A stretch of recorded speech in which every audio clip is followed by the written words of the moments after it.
Hello student. तर unit 3 casting process and plastic moulding ह्याच्यामध्ये casting process आपण पाहतो आहे. तर ह्यामध्ये मागच्या लेक्चरला आपण गेटिंग सिस्टीम, रायझिंग सिस्टीम हे पाहिलेलं आहे. आता आपण पाहणार आहे की जे फाउंड्री शॉप आहे की ज्या फाउंड्री शॉपमध्ये आपण कास्ट पार्ट तयार करतो, तर त्याच्यामध्ये काय काय सेफ्टी प्रिकॉशन घेतले पाहिजे किंवा काय सेफ्टी प्रॅक्टिस आहेत ते आपण पाहणार आहे. तर पहिल्या प्रथम एक लक्षात घ्या की जे फाउंड्री शॉप असतो त्याच्यामध्ये डस्ट असते, फ्यूम्स असतात म्हणजे धूर असतात, हाय टेम्परेचर असतं. त्यामुळं तिथं काम करताना जे काही आपली हेल्थ आहे ते हेल्थचा पण आपल्याला विचार करायचा आहे. त्याच्यानंतर व्हेंटिलेशन हे प्रॉपर पाहिजे. त्याच्यासाठी जे काही प्रोटेक्टिव्ह इक्विपमेंट्स आहेत ते पण आपल्याला त्याच्यामध्ये यूज करायचे आहेत. आता ह्यामध्ये मोल्टन मेटलचा वापर आपण करतो, त्यामुळे ते फ्लोअरवरती खाली पडून त्याच्यामध्ये ते पसरू शकतं, ते सुद्धा धोकादायक आहे. त्याच्यानंतर जे काही मोल्टन मेटल आहे त्या मोल्टन मेटलचा आपल्याला मॉइश्चरशी किंवा जे काही आपण वॉटर म्हणतो त्याच्याशी कॉन्टॅक्ट येऊ द्यायचा नाही आहे, तर ते सुद्धा आपल्याला अवॉइड करायचं आहे. त्याच्यानंतर जे काही आपल्याला वर्कर्स असतील किंवा जे काही एम्प्लॉई आहेत फाउंड्रीमध्ये, त्यांना आपल्याला एक प्रकारचं ट्रेनिंग द्यायचं आहे सेफ्टीच्या रिलेटेड. ओके, तर असे बरेचसे सेफ्टी प्रॅक्टिसेस आपण त्यामध्ये पाहणार आहोत. त्यामध्ये पहिल्यांदा एक लक्षात घ्या की जर मोल्टन मेटलच्या कॉन्टॅक्टमध्ये मॉइश्चर असेल किंवा मॉइश्चर आलं असेल किंवा मॉइश्चर आलं, जर मोल्टन मेटलच्या कॉन्टॅक्टमध्ये मॉइश्चर आलं तर त्याच्यामध्ये एक्सप्लोजन होऊ शकतो, स्फोट होऊ शकतो. हे आपल्याला अवॉइड करायचं आहे की मोल्टन मेटलच्या कॉन्टॅक्टमध्ये शक्यतो जास्त मॉइश्चर आपल्याला आणू द्यायचं नाही. किंवा जे काही मेटल फायर आहे, जेव्हा मोल्टन मेटल आपण ओतणार आहोत तेव्हा तिथं मेटल फायर असणार आहे, तर त्या मेटल फायरमध्ये आपल्याला वॉटर थ्रो करायचं नाही किंवा त्याच्यावरती वॉटर टाकायचं नाही आहे, कारण तिथंसुद्धा एक्सप्लोजन होण्याची शक्यता असतं. कारण ते मेटल फायर म्हणजे मोल्टन मेटल आहे, ते फायर आहे, त्याच्यामध्ये समजा आपण वॉटर टाकलं तर तिथं एक्सप्लोजन होण्याची शक्यता असते. त्यामुळे ते अवॉइड करायचं आहे. त्यामुळं never put water on metal fire. Okay, कारण त्याच्यामध्ये स्फोट होऊ शकतो. त्याच्यानंतर आपल्याला 3 इंच थिकनेसचा सँडबेड तयार करायचा आहे, जेणेकरून आपल्याला जे फाउंड्री फ्लोअर आहे ते प्रोटेक्ट करायचं आहे. म्हणजे जे मोल्टन मेटल आपलं पसरणार आहे ते आपण मिनिमाइज करू शकतो. ओके, नेक्स्ट आपल्याला मोल्टन मेटल जे वापरणार आहे किंवा जे मेटल वापरणार आहे त्यामध्ये शक्यतो आपण क्लीन मेटल वापरायचा प्रयत्न करायचा की त्याच्यामध्ये जास्त इम्प्युरिटीज नसतील. त्याच्यानंतर आपला जो काही फाउंड्री शॉप आहे त्याच्यामध्ये व्हेंटिलेशन प्रॉपर पाहिजे. व्हेंटिलेटेड एरिया आपल्याला ठेवायचा आहे. व्हेंटिलेशन आपल्याला पाहिजे आहे. एअर आत आली पाहिजे, बाहेर गेली पाहिजे. कारण का, जेव्हा आपण मोल्टन मेटल ओतणार आहे किंवा मोल्टन मेटल असल्यामुळे तिथं फ्यूम्स असणार आहे, धूर असणार आहे. त्याच्यानंतर मोल्डिंग सँड वगैरे वापरतो त्यामुळे डस्ट असणार आहे. त्यामुळे ती आपल्या किंवा केमिकल्स जे आहेत ते जे आहेत ते आपल्याला शरीराला डस्ट आणि फ्यूम्स हे घातक आहे. त्यामुळं जो फाउंड्री शॉप आहे त्याच्यामध्ये व्हेंटिलेशन हे प्रॉपरली पाहिजे आहे.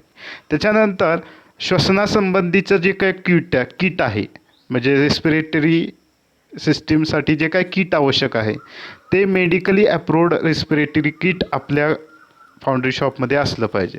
ठीक आहे, कारण फ्यूम्स जास्त तयार होतात, त्यामुळे रेस्पिरेटरी किट मेडिकली अप्रूव्ड आपण वापरायचं आहे. त्याच्यानंतर आपण सेफ्टी ग्लास वापरायचे, म्हणजे आपण पर्सनल प्रोटेक्टिव्ह इक्विपमेंट म्हणतो आपण तसं सेफ्टी ग्लास वापरायचा आहे. लिदरचे शूज वापरायचे आहे. त्याच्यानंतर फायरप्रूफ ॲप्रॉन असणं आवश्यक आहे. जेव्हा आपण मोल्टन मेटल होतो तेव्हा थोडंसं स्पार्किंग वगैरे होऊ शकतं किंवा ठिणग्या वगैरे पडू शकतात, त्यामुळे फायरप्रूफ ॲप्रॉन आपल्याकडे पाहिजे. लेग आणि फूटचं प्रोटेक्शनसाठी आपण पाहिलं की आपण लिदरचे शूज वगैरे वापरणार आहे. त्याच्यानंतर हातासाठी ग्लव्ज वापरणार आहे. त्याच्यानंतर फेस शिल्ड पण आपण वापरतो, तर सेफ्टी ग्लास वगैरे आपण वापरू शकतो. नेक्स्ट जे क्रुसिबल आहे की ज्याच्यातनं मोल्टन मेटल आपण आणणार आहोत, जे क्रुसिबल आहे ते क्रुसिबल शक्यतो ब्रेक झालेलं नसावं, कारण त्याच्यातनं परत मोल्टन मेटल बाहेर पडू शकतं किंवा खाली पडलेलं जोरात नसावं. क्रुसिबल जे आहे ते डॅमेज झालेलं नसावं. ठीक आहे, तर हे आपल्याला बघायचं आहे. त्याच्यानंतर मोल्टन मेटल जर खाली पडलं फाउंड्री शॉपवर तर ते पसरायला सुरुवात होते. जास्त डिस्टन्सपर्यंत ते फ्लो होऊ शकतं किंवा पसरू शकतं. त्यामुळे ते क्लिअर वर्क एरियावरती ऑपरेटरनं काम केलं पाहिजे. ओके. नेक्स्ट किंवा ते पसरू द्यायचं नाही त्यासाठी आत्ता बघितलं की सँड बेड आपण वापरतो.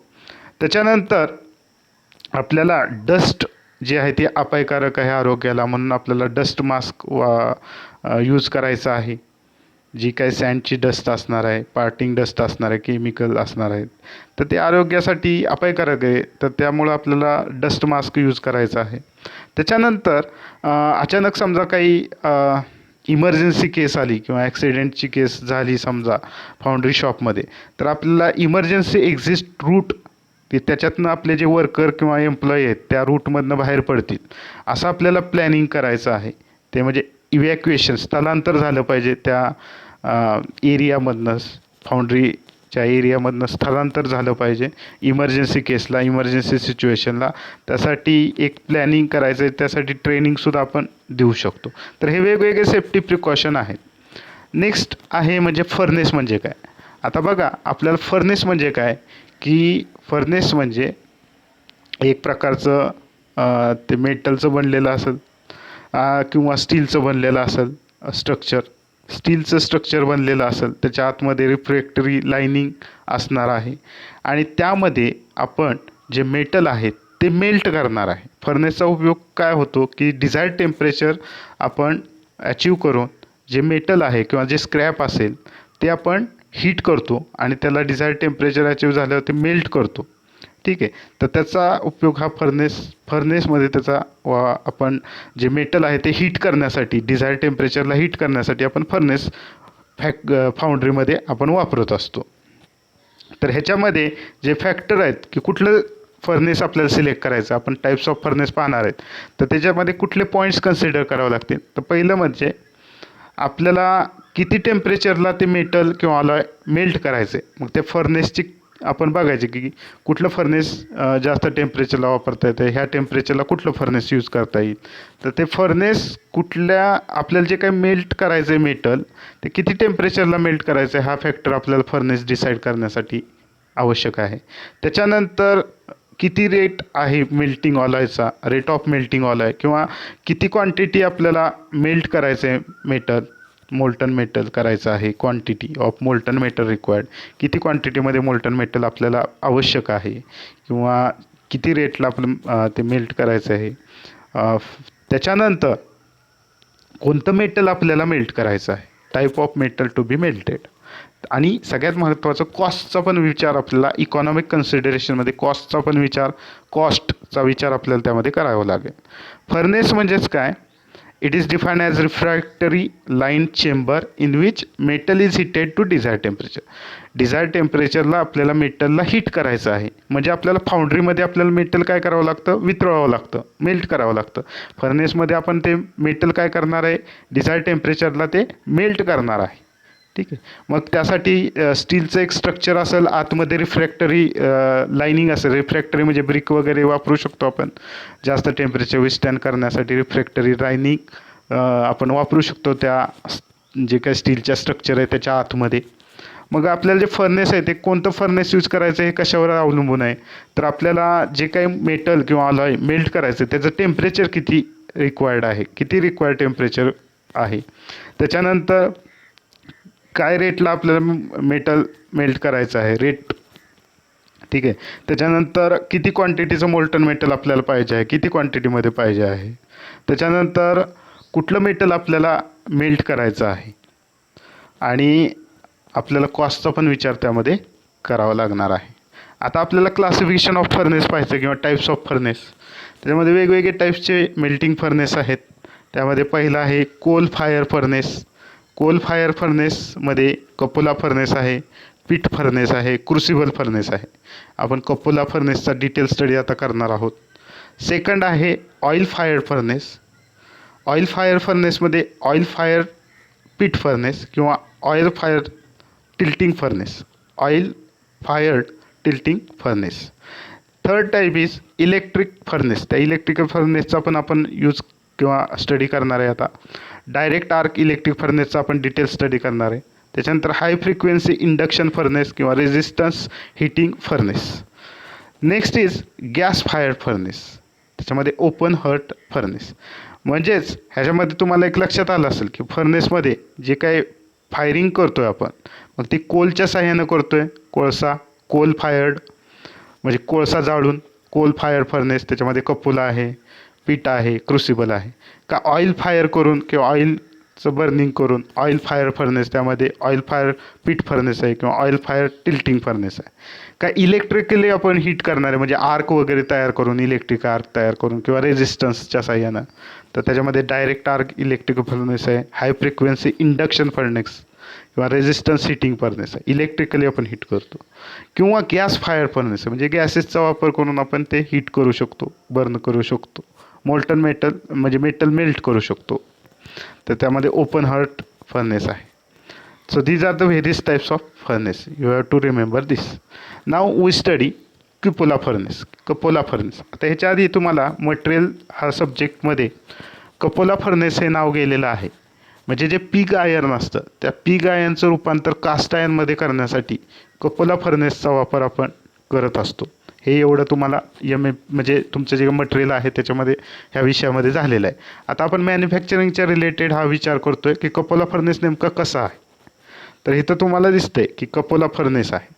आता कपोला फर्नेसमध्ये काय की एक सिलेंड्रिकली शेल असेल, असं गोलाकार असं शेल असणार आहे, गोलाकार शेल असणार आहे. आणि आतमध्ये ह्या रिफ्रॅक्टरी लाईनिंग आहे, म्हणजे ब्रिक वगैरेचा वापर केलेला असतो, रिफ्रॅक्टरी मटेरियलचा वापर आतमध्ये केलेला असतो.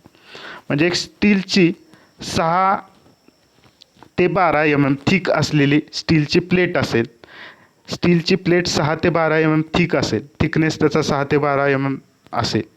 आणि त्याच्यापासून गोलाकार सिलेंड्रिकली एक शेल तयार केलेला असेल रिवेटिंग करून. आणि आतमध्ये ह्या स्टील प्लेटचं गोलाकार शेप दिलेला आहे, त्याचा शेल बनवलेला आहे. आणि त्या गोलाकार शेलच्या आतमध्ये रिफ्रॅक्टरी ब्रिक्सचा वापर केलेला असतो, कारण त्याच्यामध्ये टेम्परेचर जास्त असतं ते विस्टँड करावं म्हणून. आता हे जे शेल आहे, हे जे शेल दिसते तुम्हाला, हे गोलाकार शेल आहे. इथं तुम्हाला दिसतंय हे गोलाकार असं, हे गोलाकार शेल आहे. हे गोलाकार शेल आहे जे स्टील प्लेटचं बनलेलं आहे. 6 ते 12 mm थिकनेस असलेल्या स्टील प्लेटपासून हे गोलाकार असं शेल बनलेलं आहे. आणि ह्याच्या आतमध्ये, ह्या शेलच्या आतमध्ये असं रिफ्रॅक्टरी ब्रिक्सचं लाईनिंग आहे. आता हे सगळं जे आहे ते ह्या फाउंडेशनवर माउंट केलेलं आहे. हे जे फाउंडेशन आहे हे त्यामध्ये ब्रिकपासून बनलेलं असेल किंवा स्टीलचे कॉलम असतील. ह्या स्टीलच्या कॉलम आणि ब्रिक ह्याच्यापासून हे फाउंडेशन बनलेलं असताना त्याच्यावरती हे माउंट केलेलं असणार आहे. आता जो बॉटम साईड आहे बघा, the shell is mounted either on brickwork foundation or steel column. Steel कॉलमवरती माउंट केलेलं असेल किंवा ब्रिकवर्कच्या फाउंडेशनवरती हे शेल माउंट केलेलं असेल. आता जे बॉटम साईड आहे कपोलाची, ही जी काही तुम्हाला इथं बॉटम साईड दिसते पहा, तर ही जी काय बॉटम साईड आहे कपोलाची, इथं ही बॉटम साईडला हिंज केलेलं असतं, जेणेकरून आपल्याला कपोला फर्नेस आपल्याला पूर्ण एम्प्टी करायचं आहे. ठीक आहे, एम्प्टी करायचं, जे आतमध्ये सगळं आहे ते एम्प्टी करायचं असेल तर बॉटमला आपण ते कपोला हिंज केलेलं असतं, जेणेकरून जे डोअर्स आहेत बॉटमचे डोअर ते ओपन करून आतमध्ये जेव्हा आपलं काम संपल कपोलाचं, जे मोल्टन मेटल आहे ते आपण घेतल्याच्या नंतर जे काही खाली आपल्याला सगळं ड्रॉप करायचं आहे ते आपण बॉटम डोअरच्या साह्यानं ड्रॉप करू शकतो आणि कपोला फर्नेस एम्प्टी करू शकतो. ठीक आहे, मोकळा करू शकतो. तर ह्याच्यामध्ये अजून आपल्याला ह्या साईडला एक ओपनिंग दिलेलं आहे, त्यामध्ये मेटल स्प्राउट म्हटलं आहे किंवा टॅपिंग होल म्हटलेलं आहे. ह्या टॅपिंग होलमधनं आपण जे मोल्टन मेटल असेल किंवा मोल्टन कास्ट आयर्न आपण बनवणार आहे, तर ते मोल्टन कास्ट आयर्न किंवा मोल्टन मेटल ह्या टॅपिंग होलमधनं आपण घेणार आहे. आणि ह्या टॅपिंग होलच्या थोडंसं वरच्या लेवलला दुसऱ्या साईडला हे स्लॅग होल दिलेलं आहे. स्लॅग होल म्हणजेच काय की त्यामध्ये मोल्टन मेटलच्या वरती ज्या म्हणजे त्याच्यामध्ये वरती स्लॅग म्हणजे मळी म्हणतो आपण, अशुद्ध धातूची मळी, तर ती अशुद्ध धातूची मळी वरती जमा होत असते मोल्टन मेटलच्या वरती, तर ती आपल्याला रिमूव्ह करण्यासाठी किंवा ती काढण्यासाठी तर स्लॅग होल त्याच्यामध्ये दिलेला आहे. म्हणजे ह्याच्यातनं आपण स्लॅग रिमूव्ह करू शकतो आणि जे मोल्टन मेटल आहे ते मोल्टन मेटल ह्या टॅपिंग होलद्वारे आपण घेऊ शकतो. सो आता तुम्हाला लक्षात आलं असेल की कपोला फर्नेस म्हणजेच काय, एक स्टील प्लेट 6 ते 12 mm थिकनेसची स्टील प्लेट आहे, त्याच्यापासून असा गोलाकार शेल तयार केलेला. हा गोलाकार शेल आहे, सिलेंड्रिकल शेपचा शेल आहे. आतमध्ये रिफ्रॅक्टरी लाईन आहे, म्हणजेच ब्रिकच्या आतमध्ये लाईनिंग आहे. आता हा जो शेल आहे तो कशावरती माउंट केलेला आहे, तर एकतर ब्रिकवरती माउंट केलेला आहे किंवा स्टीलच्या कॉलमवरती माउंट केलेला आहे. आणि खालचा जो भाग आहे किंवा बॉटम डोअर आहे ते आपण ओपन करू शकतो. म्हणजे ते जे काय कपोला फर्नेसचं काम संपल्याच्या नंतर, after completing the operation of cupola furnace, जे काही आपलं कपोला फर्नेस आहे तो एम्प्टी करण्यासाठी ते जे आहे डेब्रिस वगैरे किंवा सेपरेटेड पार्टिकल्स असतील किंवा जे काही बाकीचं राहिलेलं आहे ते आपल्याला खाली ड्रॉप करण्यासाठी खालचा जो डोअर आहे तो म्हणजे ओपन करता येतो, तो खालचा जो आहे तो आपण हिंज केलेला आहे. कपोला फर्नेसचा बॉटम आपण हिंज केलेला आहे, जेणेकरून आपल्याला जे फर्नेस आहे ते एम्प्टी करता येईल बाय ड्रॉपिंग द डेब्रिस म्हणजे सेपरेटेड किंवा पार्टिकल्स जे असतील किंवा जे काही बाकीचं असेल ते आपल्याला ड्रॉप करण्यासाठी बॉटम डोअरमधनं ते कपोला फर्नेसचा बॉटम हा हिंज केलेला असतो. आता ह्याच्यामध्ये टॅप होल दिलेला आहे. टॅप होल कशासाठी, जे मोल्टन मेटल आहे ते कलेक्ट करण्यासाठी. आणि त्याच्या अपोजिट बाजूला स्लॅग होल दिलेलं आहे थोडंसं वरती, म्हणजे जे मोल्टन मेटल आहे त्याच्या वरच्या अगदी टॉप पोर्शनला स्लॅग जमा होते, ती स्लॅग आपल्याला ती रिमूव्ह करायची असते. नेक्स्ट तुम्हाला इथं दिसतंय की असं विंड बॉक्स दिसतोय. हा सिलेंड्रिकल विंड बॉक्स असेल. ह्या शेलच्या भोवती विंड बॉक्स आहे. आता विंड बॉक्स का, तर बघा कंबशन प्रोसेस होण्यासाठी, कुठलीही कंबशन प्रोसेस होण्यासाठी एअरची आवश्यकता असते किंवा ऑक्सिजनची आवश्यकता असते. त्यासाठी ही जे विंड बॉक्स आहे, ह्या विंड बॉक्समधनं आपल्याला एअर आपल्याला त्यामध्ये कंबशनसाठी लागण्यासाठी हे कंबशन होण्यासाठी हे विंड बॉक्स दिलेला आहे. हा सिलेंड्रिकल जॅकेट असल्यासारखं शेलच्या भोवती असं सिलेंड्रिकल जॅकेट असेल विंड बॉक्सचं. आता जे ब्लोअर असेल, ब्लोअर तुम्हाला माहिती आहे की ब्लोअरमधनं ती एअर येणार आहे. जी एअर येणार आहे ती एअर विंड पाईपमधनं येणार आहे. विंड पाईपमधनंही विंड बॉक्समध्ये येणार आहे. आणि इथं ट्यूअर्स दिलेले आहेत. हे ट्यूअर्स दिलेले आहेत, ओपनिंग दिलेले आहेत. ह्या ओपनिंगमधनं एअर, हे नंबर ऑफ ट्यूअर्स असतील, ह्या ट्यूअर्समधनं ह्या ओपनिंगमधनं एअर जी आहे ती कंबशन झोनमध्ये जाणार आहे. जे कंबशनसाठी जी एअर आवश्यकता आहे ह्या ट्यूअर्समधनं जाणार आहे. बघा इथं ब्लोअर असेल, ब्लोअरमधनं एअर येणार आहे ह्या विंड पाईपमधनं ती विंड बॉक्समध्ये येणार आहे. आणि इथं ओपनिंग दिलेले ट्यूअर्स दिलेले आहेत. ह्या ट्यूअर्समधनं ॲक्च्युली ती फर्नेसमध्ये एअर जाणार आहे कंबशन झोनमध्ये कंबशन होण्यासाठी. लक्षात येते? ठीक आहे. So wind box is provided around the shell. हा सिलेंड्रिकली दिलेला असेल. शेलच्या भोवती विंड बॉक्स आपल्याला प्रोव्हाइड केलेला आहे.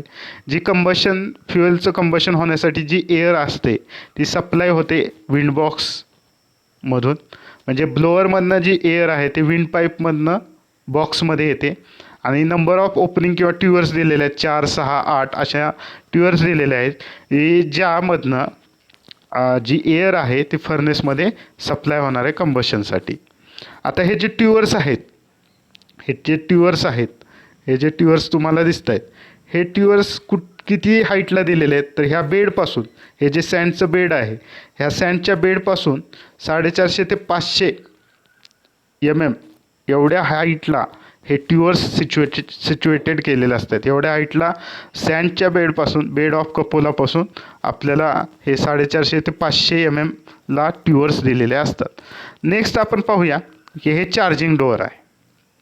हे बघा, हे चार्जिंग डोअर दिसतंय. हे चार्जिंग डोअर म्हणजेच काय की आपल्याला अल्टरनेट लेअर, 3 लेअर महत्त्वाचे लक्षात घ्या. मेटल, कोक आणि फ्लक्स असे अल्टरनेट लेअर आपल्याला म्हणजे आतमध्ये जे मेटल आहे, कोक आहे, फ्लक्समध्ये इथं लाईमस्टोन आपण फ्लक्स म्हणून वापरतो, तर ते आपल्याला आतमध्ये फीड करायचे आहेत. ठीक आहे. तर ते चार्जिंग डोअर थ्रू आपण आतमध्ये सप्लाय करतो. मेटल चार्जिंग डोअर जे आहे ते 3 ते 6 मीटर अबाउट ट्यूअर्स, ह्या ट्यूअर्सपासून, हे जे ट्यूअर्स आहे ह्या ट्यूअर्सपासून 3 ते 6 मीटर अंतरावर ह्या ट्युअर्सपासून 3 ते 6 मीटर अंतरावर हे चार्जिंग फ्लोअर दिलेलं आहे किंवा चार्जिंग डोअर दिलेलं आहे. या चार्जिंग डोअरमधनं आपण काय करतो, मेटल, फ्लक्स आणि कोक ह्याचे जे अल्टरनेट लेयर आहेत ते आपण सप्लाय करत असतो किंवा फीड करत असतो फर्नेसमध्ये. आता जे शेल आहे हे ह्या चार्जिंग डोअरच्या पुढे 4.5 ते 6 मीटर वरती आहे बघा. आता शेलची हाईट अजून काय आहे, चार्जिंग डोअर किंवा चार्जिंग फ्लोअरपासून हे वरती ज्या चिमणीपर्यंत तुम्हाला दिसतंय ते चिमणी फॉर्म करेपर्यंत हे शेल जे आहे ते चार्जिंग डोअरच्या वरती 4.5 ते 6 मीटर अंतरावर चिमणीपर्यंत त्याची हाईट असते. लक्षात येते. आता बघा सगळ्यात सोपं बघा, ही विंड बॉक्स आहे, ह्याच्यामध्ये विंड बॉक्समधनं एअर येणार. म्हणजे काय, इथं ब्लोअर असेल, एअर ब्लोअरमधनं एअर येणार आहे विंड पाईपमधनं विंड बॉक्समध्ये येणार आहे. ह्या ट्युअर्स जे ओपनिंग आहे, ट्युअर्स आहे त्याच्यामधनं ती फर्नेसमध्ये एअर जाणार आहे, जे की कंबशनसाठी आवश्यक आहे. आता कंबशनसाठी आपल्याला काय करायचं आहे की मेटल चार्ज टाकायचं. म्हणजे ह्यामध्ये चार्जिंग फ्लोअर आहे, त्या चार्जिंग फ्लोअरमध्ये चार्जिंग डोअर असेल, ह्याच्यामधनं अल्टरनेट लेअर जे आहेत ते मेटल, कोक आणि फ्लक्स हे असं आपण आतमध्ये फीड करत असतो. ह्या चार्जिंग डोअरच्या वरती इथं तुम्हाला दिसतंय चिमणीपर्यंत. तर अशा पद्धतीनं हे तुम्हाला लक्षात आलं असेल. आता नेक्स्ट आहे कोनिकल स्पार्क अरेस्टर. आता बघा तुम्हाला की ह्या कपोला फर्नेसच्या वरती असा एक कोनिकल शेप तुम्हाला दिसतोय, हा स्पार्क अरेस्टर आहे. स्पार्क अरेस्टर म्हणजे काय, इथं कंबशन वगैरे होणार आहे, मेल्टिंग वगैरे होणार आहे. म्हणजेच काय, जे गॅसेस तयार होणार आहे ते गॅसेस वरती हळूहळू जाणार आहेत. त्याबरोबर स्पार्क पण काय होणार आहे, वरती जाणार आहे. स्पार्क अरेस्टर काय करतं की स्पार्क इथं अरेस्ट करतं, म्हणजे स्पार्क कूल डाऊन करतं, त्याला ॲटमॉस्फिअरमध्ये जाऊ देत नाही. आणि जे गॅसेस आहेत ते फक्त ॲटमॉस्फिअरला जातात. आणि जे स्पार्क आहे जे की ॲटमॉस्फिअरिकसाठी हानिकारक आहे, हार्मफुल आहे, ते स्पार्क इथं चिमणीसारखं दिसतं किंवा स्पार्क अरेस्टर इथं दिसतंय. तर इथं स्पार्क अरेस्ट होतात, अडकून बसतात, ते कूल डाऊन होतात, ते ॲटमॉस्फिअरमध्ये जात नाहीत, फक्त गॅसेसच काय होतात ॲटमॉस्फिअरमध्ये जातात. म्हणजे स्पार्क अरेस्टर इथं वरच्या साईडला चिमणीच्या दिलेलं आहे. ठीक आहे. So this is all about cupola furnace. Cupola furnace कळलं असेल की एक सिलेंड्रिकली अशी गोलाकार अशी स्टीलची जे स्टील आहे ज्याचं थिकनेस 6 ते 12 थिकनेस आहे, त्या स्टीलचं एक सिलेंड्रिकल शेल रिवेटिंग करून आपण असं शेल बनवलेलं आहे, सिलेंड्रिकल शेल स्टील प्लेटचा. त्याच्या आतमध्ये ब्रिकची लाइनिंग आहे. आता हे जे आहे ते एक तर ब्रिकवर्कवरती किंवा स्टीलच्या कॉलमवरती हा जो शेल आहे तो माउंट केलेला आहे. त्याच्यानंतर ह्याचा जो खालचा भाग आहे बॉटम साईड हिंज केलेला आहे, जेणेकरून cupola furnace after completing operation empty करता येईल. ठीक आहे. त्याच्यानंतर इथं टॅपिंग होल दिलेला आहे, ज्याच्यातनं मोल्टन मेटल आपण लॅडरमध्ये किंवा त्यामध्ये कलेक्ट करणार आहे. त्याच्यानंतर त्याच्या दुसऱ्या रिअर साईडला इथं थोडंसं वरती स्लॅग होल दिलेलं आहे, जे काय अशुद्ध धातूची मळी स्लॅग म्हणतो आपण त्याला, ते आपण इथं कलेक्ट करणार आहे. त्याच्यावरती गेला तर इथं तुम्हाला विंड बॉक्स दिसतोय. त्या शेलच्या भोवती हा सिलेंड्रिकल विंड बॉक्स दिसतोय, ज्याच्यामधनं एअर आत येणार आहे. म्हणजे इथं एअर ब्लोअर असेल, त्या एअर ब्लोअरमधनं एअर ही विंड पाईपमध्ये येणार आहे, विंड पाईपमधनं ही विंड बॉक्समध्ये येणार आहे. आणि इथं नंबर ऑफ ओपनिंग आहेत, ट्युअर्स आहेत, त्या ओपनिंगमधनं जी एअर आहे ती फर्नेसमध्ये पोचवली जाणार आहे. त्याच्यानंतर इथं तुम्हाला चार्जिंग डोअर दिसतंय. ह्या चार्जिंग डोअरमधनं किंवा चार्जिंग फ्लोअर दिसतंय, ह्या चार्जिंग फ्लोअरमधनं जे अल्टरनेट लेयर आहेत मेटल, कोक आणि फ्लक्सचे, हे आपण फीड करणार आहे.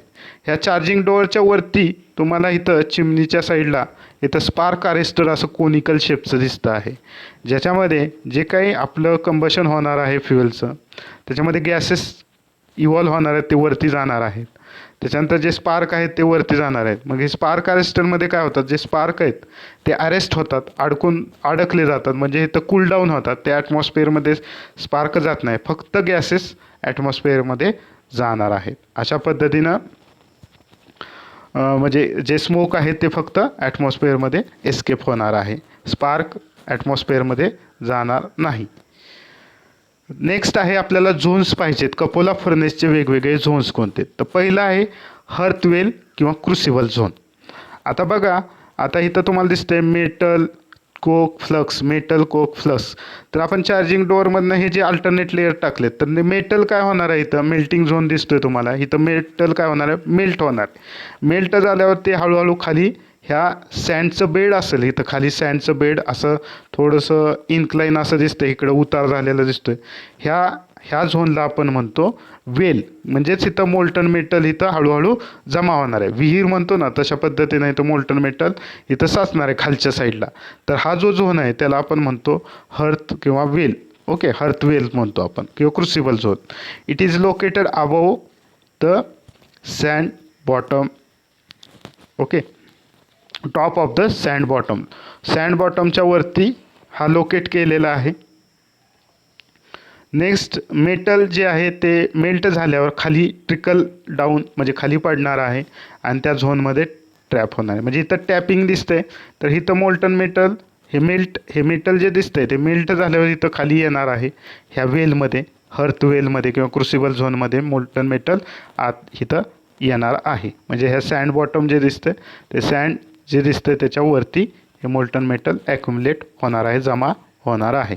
त्याला आपण हर्थ वेल झोन म्हणतो किंवा क्रुसिबल झोन म्हणतो. नेक्स्ट आहे कंबशन झोन. कंबशन झोन किंवा ऑक्सिडायझिंग झोन, जिथं कंबशन होणार आहे. तर हा जो ट्युअर आहे, हे जर तुम्हाला कंबशन झोन दिसतंय पहा, इथं कंबशन झोन दिसतंय. ह्या ट्युअरच्या वरती 150 ते 300 mm वरती हा कंबशन झोन असणार आहे. कारण एअर आतमध्ये, ट्युअरमधनं एअर आतमध्ये येणार, म्हणजे कंबशनसाठी एअर लागते. आणि हे जे कोक बेड आहे ह्याच्यामध्ये इथं कंबशन व्हायला सुरू होणार आहे. ट्युअरच्या वरती 150 ते 300 mm हे कंबशन झोन असणार आहे, जिथं ॲक्च्युली कंबशन होणार आहे. एअरमधला जो ऑक्सिजन आहे तो कार्बनबरोबर किंवा सिलिकॉन जे इम्प्युरिटी आहे त्याच्याबरोबर तो रिॲक्ट होणार आहे आणि इथं कंबशन होणार आहे. कारण कंबशन झोन जो आहे ते 150 ते 300 mm above the top of tuyeres, जिथं ॲक्च्युली कंबशन फ्युएलचं होणार आहे. म्हणजेच काय होणार आहे, कार्बन ऑक्सिजन बरोबर रिॲक्ट होणार आहे. ह्याच्यामध्ये टेम्परेचर जे आहे 1550 डिग्री सेल्सिअस त्याच्यावरती पण जाऊ शकतं. कार्बन O2 बरोबर रिॲक्ट होणार आहे, एअरमधल्या O2 बरोबर रिॲक्ट होणार आहे, CO2 आणि हीट जनरेट होणार. कंबशन होणार म्हणजेच काय, हीट जनरेट होणार. तर त्यामध्ये 1550 तापमान मिळणार आहे आपल्याला. सिलिकॉन जे आहे ते म्हणजे इम्प्युरिटी जे आहे ते O2 बरोबर रिॲक्ट होणार, SiO2 तयार होणार प्लस हीट तयार होणार. किंवा मॅंगनीज जे आहे ते O2 बरोबर रिॲक्ट होणार, 2MnO आणि हीट. म्हणजे कंबशन झोनमध्ये ॲटमॉस्फेरिक एअर आणि फ्युएल ह्याचं कंबशन होणार आहे. जे ट्युअर आहेत त्याच्यावरती 150 ते 300 mm ला तो झोन चालू होतो, तिथे ॲक्च्युली कंबशन होणार आहे. म्हणजे कार्बनचं ऑक्सिजन बरोबर रिॲक्शन होऊन CO2 तयार होणार प्लस हीट जी आहे ती इव्हॉल्व होणार आहे किंवा हीट तयार होणार आहे त्याच्यामध्ये, म्हणून टेम्परेचर वाढलेलं आहे, तिथं कंबशन होते. नेक्स्ट आहे रिड्युसिंग झोन. रिड्युसिंग झोन जो आहे तर तो जो आहे तो कंबशन झोनच्या वरती it extend from top of combustion zone to top level of coke bed. आता हे जे रिड्युसिंग झोन आहे ते तुम्हाला दिसते, आता इथं तुम्हाला दिसते कंबशन झोनच्या वरती, ह्या कंबशन झोनच्या वरती, आणि हा जो कोक बेडचा टॉप आहे त्याच्यामध्ये हा रिड्युसिंग झोन आहे. रिड्युसिंग झोनमध्ये काय होणार आहे, CO2चं रूपांतर CO कार्बन मोनॉक्साईडमध्ये होणार आहे आणि थोडंसं टेम्परेचर पण काय होतं, थोडं कमी होतं. तर ह्याच्यामध्ये it reduce CO2 to CO. Next आहे मेल्टिंग झोन. मेल्टिंग झोन तुम्हाला दिसतोय की first layer of metal charge above the coke bed forms melting zone. म्हणजे ह्याच्यामध्ये आयर्न जे आहे किंवा मेटल जे आहे ते मेल्ट होणार आहे आणि ते खाली क्रुसिबल झोनला येणार आहे. म्हणजेच काय, इथं रिॲक्शन काय होते की Fe म्हणजे आयर्न प्लस CO म्हणजे 3Fe plus 2CO carbon monoxide reducing झोनमध्ये तयार झालेला आहे.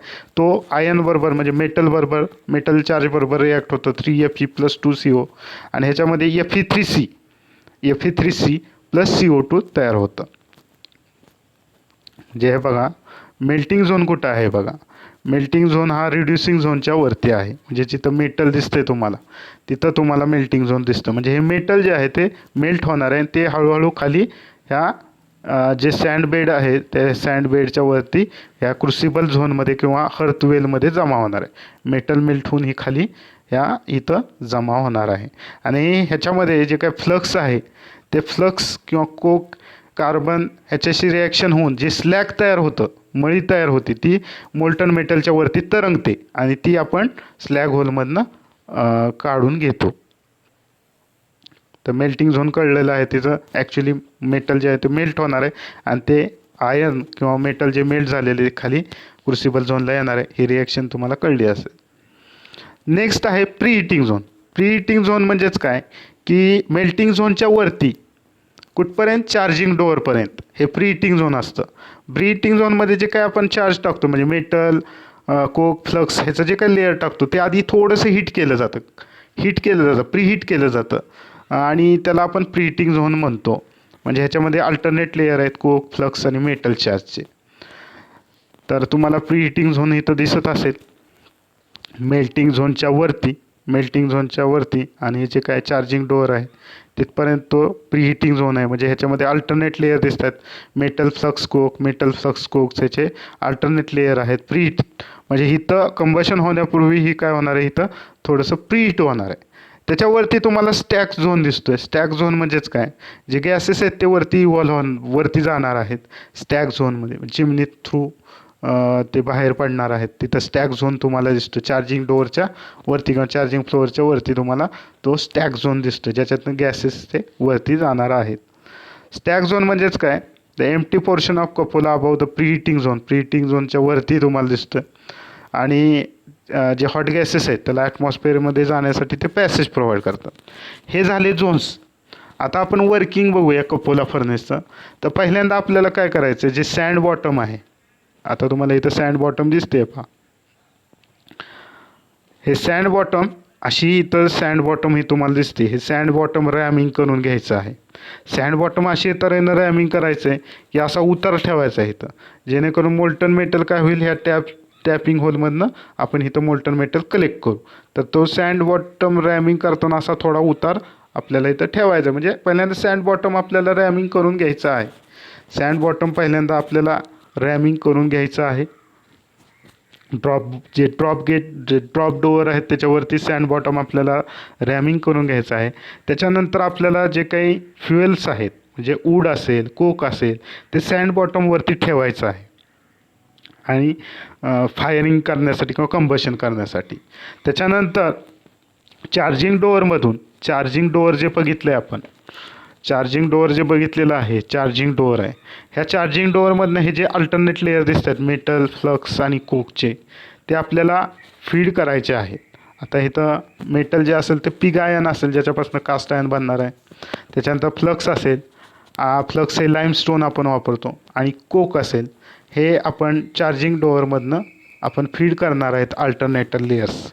त्याच्यानंतर जेव्हा कपोला फुल्ली चार्ज होईल तेव्हा आपण 45 मिनटं त्याला सोक होऊ द्यायचं आहे. म्हणजे त्यावेळेस आपलं एअर सप्लाय जो असेल तो फार कमी प्रमाणात असेल.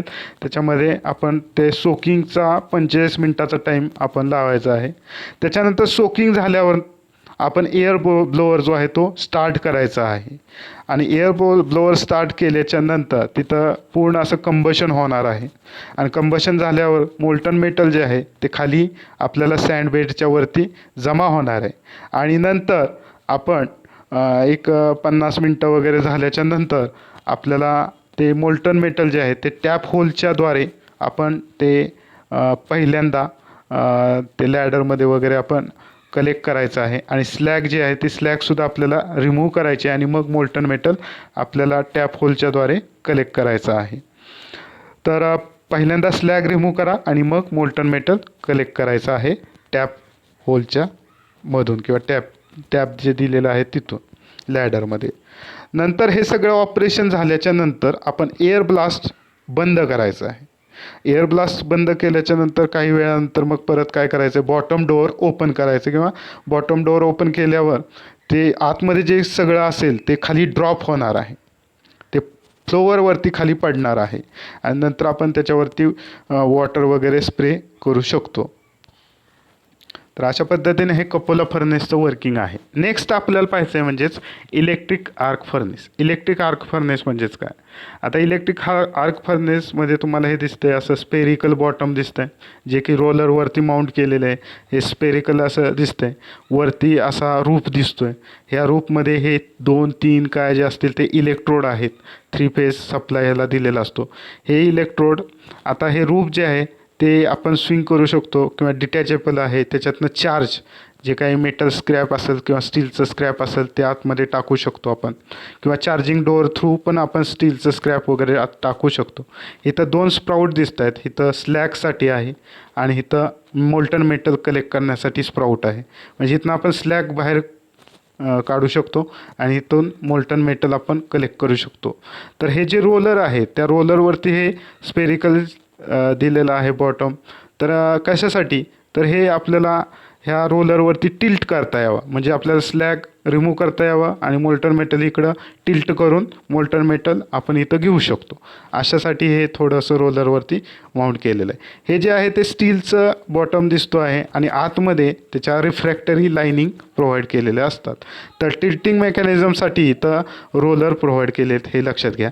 आणि इलेक्ट्रोड आणि चार्ज, मेटल चार्ज ह्याच्यामध्ये स्पार्क तयार होतो आणि स्पार्क तयार झाल्यामुळं जे मेटल आहे ते मेल्ट होतं आणि जे अशुद्ध धातूची मणी ती वरती येणार आहे. आणि आपण हे टिल्ट करून पहिल्यांदा स्लॅग काढून घ्यायचा आहे. स्लॅग काढल्याच्या नंतर इकडून मोल्टन मेटल टिल्ट करून घ्यायचं आहे. तर it consist of steel shell having spherical bottom. हा स्टीलचा शेल आहे गोलाकार, ज्याचा बॉटम थोडा स्पेरिकल आहे, स्पेरिकल दिसतो आहे. तर हे जे फर्नेस आहे रोलरवरती माउंट केलं आहे. इथं तुम्हाला रोलर दिसत आहेत, ह्याच्यावरती हा स्पेरिकल बॉटम माउंट केलेला दिसतो टिल्टिंग होण्यासाठी. So that it can be tilted for pouring the melt into ladder. लॅडरमध्ये मोल्टन मेटल आपल्याला कलेक्ट करण्यासाठी टिल्टिंग मेकॅनिझमसाठी ते रोलरवरती माउंट केलेलं दिसतं आहे. तर इनसाइड हर्ट जो आहे तो बाउल शेपचा आहे, असा बाउल शेपचा तुम्हाला दिसतो आहे. आणि आतमध्ये त्याच्या रिफ्रॅक्टरी लाईनिंग्ज असतील. 2 स्प्राऊट आपल्याला प्रोव्हाइड केले आहेत, एक स्लॅगसाठी आणि एक मोल्टन मेटलसाठी 2 स्प्राऊट तिथं प्रोव्हाइड केलेले आहेत. त्याच्यानंतर जे रूफ आहे, हे रूफ जे वरचं छत म्हणतो आपण ते डिटॅचेबल आहे किंवा स्विंग करू शकतो आपण. ज्याच्या कशासाठी? तर आतमध्ये आपल्याला मोल्टन जे काही मेटल आहे ते मेटल चार्ज आतमध्ये फीड करण्यासाठी. त्याच्यानंतर ह्याच्यामध्ये 2-3 शक्य 3 इलेक्ट्रोड असतील. स्पार्क तयार करण्यासाठी इलेक्ट्रोड दिलेले असतील जे सस्पेंडेड आहेत. हे इलेक्ट्रोड वरच्या साईडकडनं हे सस्पेंड झालेले आहेत, ठीक आहे. आणि ह्याला 3 फेज करंट सप्लाय दिलेला असतो. जेव्हा आपण हे इथं चार्जिंग डोअर असेल किंवा हे लीड आपण डिटॅच करून किंवा स्विंग करून चार्ज आतमध्ये मेटल स्क्रॅप वगैरे आतमध्ये टाकू शकतो आणि परत हे जे वरचा रूफ आहे तो आतमध्ये चार्ज टाकल्याच्यानंतर आपण हे वरती रूफ बसवू शकतो, ठीक आहे. तर after charging furnace top is close, म्हणजे हा वरचा भाग हा क्लोज करायचा आहे. आतमध्ये मेटल स्क्रॅप वगैरे टाकल्याच्यानंतर एकतर चार्जिंग ड्रॉवर किंवा रूफमधनं तर ते वरचा भाग आपण क्लोज करायचा आहे. आणि जे इलेक्ट्रोड आहेत ते लोअर करायचे, अप आणि डाऊन मूव्ह करू शकतो, हे लोअर करायचे, खाली न्यायचे आहेत. आणि करंट जो 3 फेज करंट आहे तो स्विच ऑन करायचा आहे, जेणेकरून आर्क तयार होईल. आर्क तयार झाले की टेम्परेचर 2000 डिग्रीपर्यंत जाईल आणि त्यामध्ये जे मेटल स्क्रॅप असेल किंवा मेटल असेल ते हीट होईल आणि मोल्टन मेटल आपल्याला त्यामध्ये मिळेल. आता हे करायच्या आधी बघा आपलं ऑपरेशन काय आहे डायरेक्ट आर्क फर्नेसचं. तर पहिल्यांदा चार्ज किंवा मेटल स्क्रॅप आपल्याला फर्नेसमध्ये टाकायच्या आधी आपल्याला फर्नेस जे आहे हे आतलं फर्नेस हे प्रीहीट करून घ्यायचं आहे. नंतर आपण चार्जिंग डोअर, इथं चार्जिंग डोअर असेल किंवा डायरेक्टली वरून रूफवरून आपण जे काही स्क्रॅप असेल ते आपण आतमध्ये टाकू शकतो किंवा आतमध्ये फीड करू शकतो. त्याच्यानंतर वरचं टॉप पोर्शन क्लोज केल्याच्यानंतर आपल्याला करंट सप्लाय ऑन केल्याच्यानंतर तिथे इलेक्ट्रिक आर्क तयार होणार आहे. मेटल चार्ज आणि इलेक्ट्रोडमध्ये इलेक्ट्रिक आर्क तयार होणार आहे. त्याच्यामुळे जो चार्ज आहे म्हणजे मेटल स्क्रॅप आहे ते मेल्ट होणार आहे आणि मेल्ट झाल्यावर स्लॅगवरती तरंगणार आहे आणि इथं मोल्टन मेटल असेल. मग आपण टिल्ट हे असं जर टिल्ट केलं तर इथनं आपण काय करणार आहे, पहिल्यांदा स्लॅग रिमूव्ह करणार आहे. त्याच्यानंतर असं टिल्ट केलं तर इकडून आपण मोल्टन मेटल लॅडरमधनं घेणार आहे. पहिल्यांदा फर्नेस बॅकवर्ड साईडला असं हा पाठीमागच्या साईडला टिल्ट करा जेणेकरून स्लॅग रिमूव्ह होईल. नंतर फॉरवर्ड साईडला असं फॉरवर्ड साईडला टिल्ट करा, इकडच्या साईडला टिल्ट करा जेणेकरून मोल्टन मेटल आपल्याला लॅडरमध्ये पुअर करता येईल. So this is all about direct arc furnace. आता ह्याचे ॲडव्हान्टेज काय आहेत तर आपल्याला हाय ग्रेडचं स्टील मिळतं, टेम्परेचर कंट्रोल करता येतं, व्हरायटी ऑफ स्टील आपण तयार करू शकतो आणि ह्याच्यामध्ये no loss of expensive alloy element जे महाग आहेत त्याचा लॉस होत नाही. ह्याचे डिसॲडव्हान्टेज म्हणजे हे कॉस्टली आहे आणि आउटपुट थोडंसं कमी मिळतं आपल्याला. So this is all about furnaces. Now we study type of casting, त्यामध्ये सेंट्रिफ्युगल कास्टिंग. सेंट्रिफ्युगल कास्टिंग म्हणजे काय? सेंट्रिफ्युगल कास्टिंग म्हणजे काय तुम्हाला माहिती आहे? Centrifugal force, the force which acts away from the centre, that is centrifugal force. तर त्याचं प्रिन्सिपल आहे. ह्याच्यामध्ये जे माउल्ड आहेत, आता इथं तुम्हाला माउल्ड दिसत आहेत, तर हा जो माउल्ड आहे हा माउल्ड फिरतो, हा रोटेट होतो, सेंट्रल ॲक्सिस भोवती रोटेट होतो. हा ॲक्सिस व्हर्टिकल असेल, हॉरिझॉन्टल असेल, इन्क्लाइन असेल. सध्या हा हॉरिझॉन्टल दिसतोय. तर हे माउल्ड फिरतात, रोटेट होतात. आता मोल्टन मेटल जेव्हा आत येणार आहे, तेव्हा हे माउल्ड फिरतोय, माउल्ड रोटेट होतोय. तर मोल्टन मेटल काय होतं की जे माउल्डचे वॉल आहेत त्या साईडला सेंट्रिफ्युगल फोर्समुळं फेकलं जातं किंवा थ्रो होतं towards the periphery of the mould. Okay, with under sufficient pressure. आणि ज्या इम्प्युरिटीज आहेत त्या लाईट वेट असल्यामुळे त्या सेंटरकडं अट्रॅक्ट होतात म्हणे किंवा त्या सेंटरकडं पुश होतात, ठीक आहे, फेकल्या जातात. आणि जे सॉलिडिफिकेशन आहे, आता हा जो मॉल्ड आहे ते वॉटर कूल्ड असणार, त्यामुळे बाहेरच्या सरफेसकडून आतल्या सरफेसकडं ते सॉलिडिफिकेशन होत असतं. आता हे सेंट्रिफ्युगल कास्टिंग म्हणजे इथं सेंट्रिफ्युगल फोर्सचं ॲप्लिकेशन आहे. म्हणजेच काय केलं जातं, मोल्टन मेटल जे माउल्ड आहे ते माउल्ड फिरत आहेत, रोटेट होत आहेत, त्या रोटेटिंग माउल्डमध्ये मोल्टन मेटल पुअर केलं जातं आणि नंतर मग जे माउल्ड आहे ते फिरतच ठेवतो आपण. जोपर्यंत मेटल सॉलिडिफाय होत नाही तोपर्यंत जे माउल्ड आहे ते फिरतच राहतं. आता जे मोल्टन मेटल आतमध्ये येणार आहे माउल्डमध्ये, आता माउल्ड फिरतोय, हा जो माउल्ड आहे हा माउल्ड फिरतोय, तर मोल्टन मेटल आत आल्याच्या नंतर सेंट्रिफ्युगल फोर्समुळं जे मोल्टन मेटल आहे ते मोल्टन मेटल हे पेरिफेरीकडं, म्हणजे हे जे माउल्ड सरफेस आहे, माउल्डचा सरफेस आहे, ह्या माउल्डच्या सरफेसकडं फेकलं जातं, थ्रो होतं. आणि ज्या इम्प्युरिटीज आहेत त्या वजनानं कमी असतात, हलके असतात, लाईट वेट असतात, त्या सेंटरकडं पुश होतात, ठीक आहे. आता इथं जे सॉलिडिफिकेशन होतं आहे, तर ह्याच्या माउल्डच्या भोवती वॉटर कूलिंग अरेंजमेंट असेल, तर ते बाहेरच्या सरफेसकडून आतल्या सरफेसकडं सॉलिडिफिकेशन म्हणजे डायरेक्शनल सॉलिडिफिकेशन आपल्याला मिळतं. अशा पद्धतीनं आपण हॉलो सिलेंड्रिकल पार्ट्स आपण बनवू शकतो. ह्याच्यामध्ये कोर किंवा कोरची काही गरज नाही, कोर वापरायची ट्रू सेंट्रिफ्युगल कास्टिंगमध्ये गरज नाही. त्याच्यानंतर रायझरची काही गरज नाही. तर आपण हे इलिमिनेट करू शकतो. हॉलो सिलेंड्रिकल पार्ट्स जसं की कास्ट आयर्नचे वॉटर सप्लायचे पाईप असतील किंवा कधीकधी आपण सिमेट्रिकल ऑब्जेक्ट जसं की गिअर आहेत, पुली आहेत, डिस्क व्हील आहेत, तर ते सुद्धा आपण कास्टिंग करू शकतो सेंट्रिफ्युगल कास्टिंगनं. तर सेंट्रिफ्युगल कास्टिंग हे 3 प्रकारचे आहे. एक आहे ट्रू सेंट्रिफ्युगल, दुसरा आहे सेमी सेंट्रिफ्युगल आणि तिसरा आहे सेंट्रिफ्यूज. आता बघा ट्रू सेंट्रिफ्युगल कास्टिंग काय आहे. ट्रू सेंट्रिफ्युगल कास्टिंगमध्ये हे तुम्हाला अशी अरेंजमेंट दिसते. इथं मोटार दिसते, मोटारच्या साह्यानं आपण जे माउल्ड आहे ते फिरवतोय. इथं रोलर दिसत आहेत, इथं एक ट्रॅक असेल, इन्क्लाइन ट्रॅक, त्याच्यावरती रोलर आहे, हे माउल्ड फिरत आहेत. इथं लॅडर दिसत आहे की ज्याच्यामध्ये sufficient amount of molten metal आहे. ते मोल्टन मेटल ह्या पाईप थ्रू इथं आतमध्ये ह्या माउल्डमध्ये येणार आहे, ठीक आहे. आता इथं माउल्डचा हा वॉल आहे, ठीक आहे. आता मोटारमुळे हा काय होतं, माउल्ड काय होतं, रोटेट होतो आहे, ठीक. नंतर आपण काय करतो, लॅडरमधनं मोल्टन मेटल आतमध्ये नेतो, ते हेलिकल पाथ फॉलो करतं आणि आपण माउल्डचा स्पीड असा ठेवणार आहे की त्या स्पीडला जे मोल्टन मेटल आत येईल ते ह्या सरफेसकडं थ्रो होणार आहे किंवा सरफेसकडं फेकलं जाणार आहे. ह्या सरफेस म्हणजे ह्या माउल्डच्या सरफेस वॉलकडं फेकलं जाणार आहे, अशा स्पीडला हे फिरवत असतो, माऊल्ड फिरत आहेत. त्यामुळे सेंट्रिफ्युगल फोर्समुळं मोल्टन मेटल ह्या सरफेसकडं माऊल्डच्या वॉलकडं फेकलं जातं. सेंट्रिफ्युगल फोर्समुळं इम्प्युरिटी जे आहे ते सेंटरकडे अट्रॅक्ट होणार आहे. आता ह्यामध्ये एक लक्षात घ्यायचं आहे की ह्याचा जो ॲक्सिस असेल ट्रू सेंट्रिफ्युगल कास्टिंगचा, हा हॉरिझॉन्टल असेल, व्हर्टिकल असेल किंवा स्लाइटली इन्क्लाइन असेल. ठीक आहे. आता आपल्याला जे थिकनेस आहे ते थिकनेस मेंटेन करण्यासाठी किती अमाऊंट घ्यायचं आहे ते मोल्टन मेटल, ते लॅडरमध्ये sufficient amount of molten metal घ्यायचं आहे आणि त्याच्यानुसार आपण थिकनेस हा मेंटेन करू शकतो. आता अशा पद्धतीनं आपण हॉलो पाईप्स हे ह्याच्यामध्ये मॅन्युफॅक्चर करू शकतो. हॉलो पाईप्स नंतर पाईप पुलरच्या साहाय्यानं आपण त्या पाईप्स पुल करतो. ठीक आहे, थंड झाल्यावर. आता ह्याच्यामध्ये वॉटर सर्क्युलेट होणार आहे, जेणेकरून जे सॉलिडिफिकेशन आहे ते बाहेरच्या साईडकडनं आतल्या साईडला होणार आहे. So this is a true centrifugal casting. ह्याच्यामध्ये axis of mould and axis of rotation हे सेमच आहेत.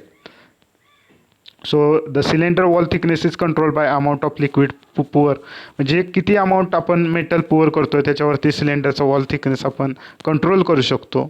जसं कास्टिंग कूल आणि सॉलिडिफाय होईल ते बाहेरच्या सरफेसकडनं आतल्या सरफेसकडं होणार आहे आणि ह्याच्यामध्ये डायरेक्शन सॉलिडिफिकेशन आपल्याला मिळतं. आता ह्याच्यामध्ये हॉलो पाईप्स वगैरे आपण बनवू शकतो. ह्याचा ॲडव्हान्टेज असा आहे की कास्टिंग हाय डेन्सिटीचे आपण बनवू शकतो, ज्याची स्ट्रेंथ चांगली मिळणार आहे आपल्याला.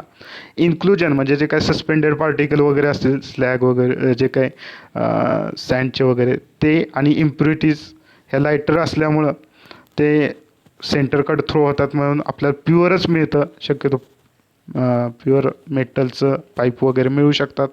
त्याच्यानंतर ह्याच्यात गेट्स किंवा रायझर वापरायची गरज नाही आहे.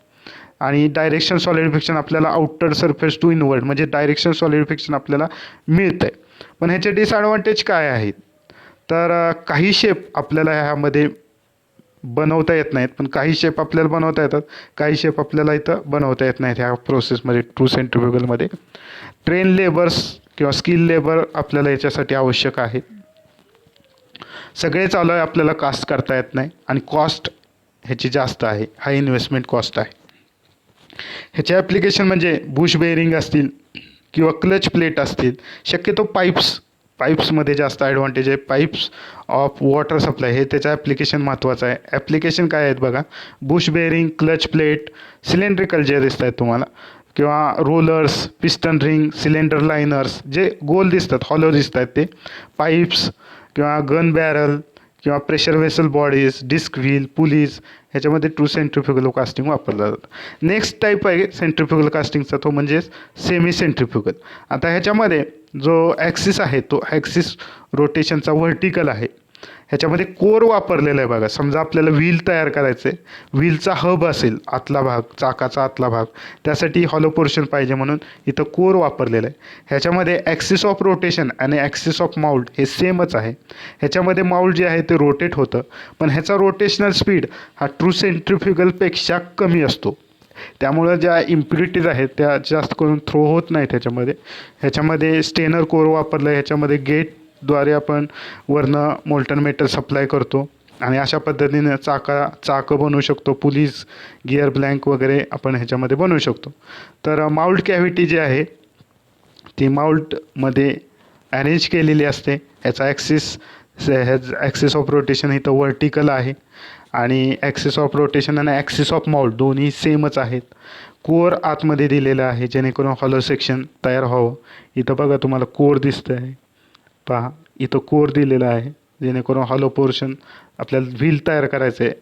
चाकाचा आतला भाग हब, त्यासाठी कोरच्या साहाय्यानं आपण हॉलो पोर्शन तयार करू शकतो. ठीक आहे. त्याच्यानंतर ह्यामध्ये जो स्पीड आहे तो ट्रू सेंट्रिफ्युगलपेक्षा कमी स्पीड आपल्याला ह्यामध्ये असतो.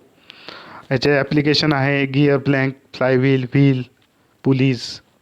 नेक्स्ट आहे centrifuge. Third type is centrifuge. सेंट्रिफ्यूजमध्ये काय फरक आहे पहा. सेंट्रिफ्यूजमध्ये जो ॲक्सिस ऑफ रोटेशन आहे हा axis of rotation does not match with axis of mould. So axis of mould is at a certain distance from the axis of rotation. हा जो ॲक्सिस ऑफ रोटेशन, आता समजा हा व्हर्टिकल ॲक्सिस आहे, हा axis भोवती माऊल्ड फिरतोय, पण ह्याचा माऊल्डचा जो ॲक्सिस आहे हा इथं माऊल्डचा ॲक्सिस आहे, हे माऊल्ड दिसतंय तुम्हाला, हे माऊल्डचा ॲक्सिस आहे आणि हा ॲक्सिस ऑफ रोटेशन, ह्याच्यामध्ये डिस्टन्स दिसतंय.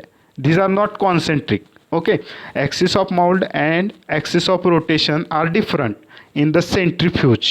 आता हे जे कॅव्हिटीज आहेत, हे जे माउल्ड आहेत, हे रॅडियल गेट थ्रू जोडलेले आहेत दिसतंय. इथं जेव्हा मोल्टन मेटल आपण सप्लाय करणार आहे तेव्हा सेंट्रिफ्युगल फोर्स किंवा